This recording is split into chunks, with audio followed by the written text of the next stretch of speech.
नमस्कार voice nexus में आपका स्वागत है। आज सुनिए कहानी जिसका शीर्षक है सास की श्रृंगार। सासू माँ वृंदा जी ने अभी अभी घर में प्रवेश किया ही था कि उनके कानों में उनकी दोनों बहुओं की आवाज पहुंची, जो शायद उन्हीं के बारे में बातें कर रही थी। जानती थी कि दोनों के पास और कोई मुद्दा तो है ही नहीं, तो चलो इसी कारण दोनों सास के बारे में ही बातें कर लेती हैं। आखिर दोनों बहुओं की बातों का मुद्दा अक्सर वही तो होती थी, और ऐसा मुद्दा जिसका कभी निर्णय निकल ही नहीं पाता था। पर पता नहीं क्यों फिर भी दोनों उनके बारे में बातें करती रहती थी और उनके बारे में अपनी अपनी टिक्का टिप्पणी करती रहती थी। दोनों आज के जमाने की पढ़ी लिखी महिलाओं में से थी, जो उच्च शिक्षित थी, पर उनकी सोच आज भी वहीं की वही रह गई थी। आखिर शिक्षा तो लोगों को समानता का अधिकार देती है, लोगों के रहन सहन पहनावे का सम्मान करना सिखाती है। लेकिन यहाँ तो दोनों को अपनी ही सास के पहनने ओढ़ने को लेकर हमेशा समस्या रही थी। आज की युवा पीढ़ी की उनकी इन दोनों बहुओं को उनका यूं बन ठन के रहना बुरा लगता था। हाँ, यही तो कहती थी दोनों अक्सर बन ठन के रहना। उनके हिसाब से आज के जमाने में कौन मंगलसूत्र पहनता है, या फिर माथे पर इतनी बड़ी बिंदी कौन लगाता है।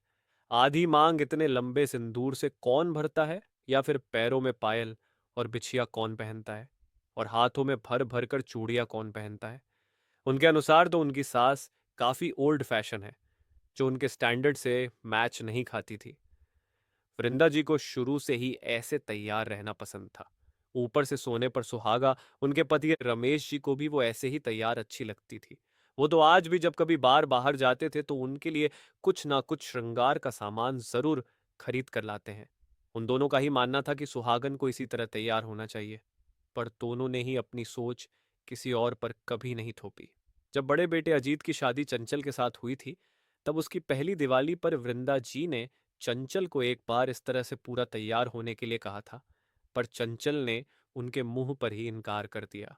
Mummy ji, it is look like age old fashion. आज के जमाने में भला कौन ऐसे तैयार होता है। मुझे तो ये सब बिल्कुल अच्छा नहीं लगता। I love to be simple. उसकी बात सुनकर वृंदा जी को बुरा लगा। आखिर थोड़ी देर के लिए सही, उनका मन रखने के लिए ही चंचल ऐसे तैयार हो जाती। पर इस तरह तैयार होना या ना होना चंचल की इच्छा थी, इसलिए उस दिन के बाद उन्होंने कभी चंचल को टोका नहीं। आखिर वो अपनी इच्छा किसी पर जबरदस्ती तो थोप नहीं सकती थी। जब बड़ी बहू ने ही मना कर दिया तो छोटी बहू पिंकी को तो वो क्या ही कहती। दोनों बहू अक्सर उनके बारे में ही बात करती रहती थी। दोनों को शायद उनके साथ शर्मिंदगी महसूस होती थी, पर उन्होंने कभी पलटकर कुछ नहीं कहा। और आज भी वो दोनों उनके रहन सहन पर ही बात कर रही थी। ये भी कोई उम्र है मम्मी जी की इतना मेकअप करके रखने की। अब तो कम से कम सादगी से रहना शुरू कर देना चाहिए। सबके सामने पता नहीं उन्हें उन्हें हमें हमें शर्मिंदा करने में क्या मजा आता है। बड़ी बहू चंचल बोली। हाँ भाभी, मुझे भी सच में बड़ी शर्म लगती है। जब मम्मी जी मेरे साथ कहीं जाती है तो मुझसे ज्यादा बन ठन कर जाती है। मेरे हाथों में तो एक ही चूड़ी होती है और उन्हें देखो कैसे भर भर कर चूड़ियां पहनती है। मैंने तो एक छोटी सी बिंदी लगा ली, वही बड़ी बात है, और उनकी बिंदी देखो तो। हे भगवान, कितना अजीब लगता है। अब बताओ मेरी उम्र सजने की है या उनकी। छोटी बहू पिंकी ने भी कहा। और नहीं तो क्या, यहाँ बहुएं तो सिंपल रहती हैं और उन्हें देखो, इस उम्र में भी इतना सारा सिंदूर, इतनी बड़ी बिंदी, गले में मंगलसूत्र, पैरों में बिछिया पायल पहने घूमती रहती है। उन्हें खुद को अजीब नहीं लगता है क्या। इतनी समझ तो उन्हें भी होनी चाहिए कि लोग हंसते हैं उन पर। बड़ी बहू चंचल फिर से बोली।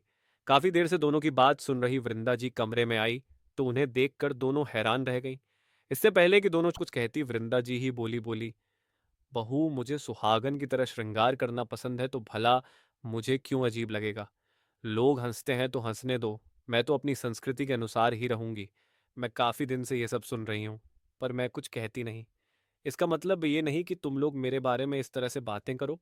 उनकी बात सुनकर छोटी बहू पिंकी ने कहा, पर मम्मी जी, आज के ज़माने में तो लोग सिंपल रहना ही पसंद करते हैं, इतना सब ताम-झाम कोई नहीं करता है।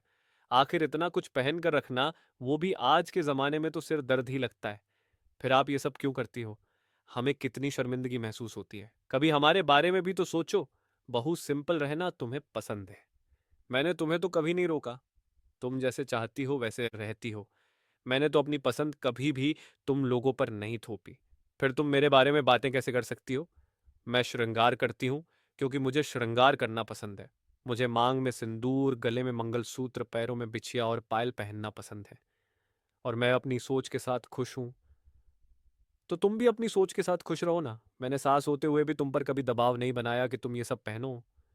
तो तुम बहू होकर मुझ पर कैसे दबाव बना सकती हो कि मैं क्या पहनूंगी? और रही बात शर्मिंदगी की, तो ये तुम पर निर्भर है कि तुम मेरे साथ जाना चाहती हो या नहीं, कहकर वृंदा जी अपने कमरे में चली गई।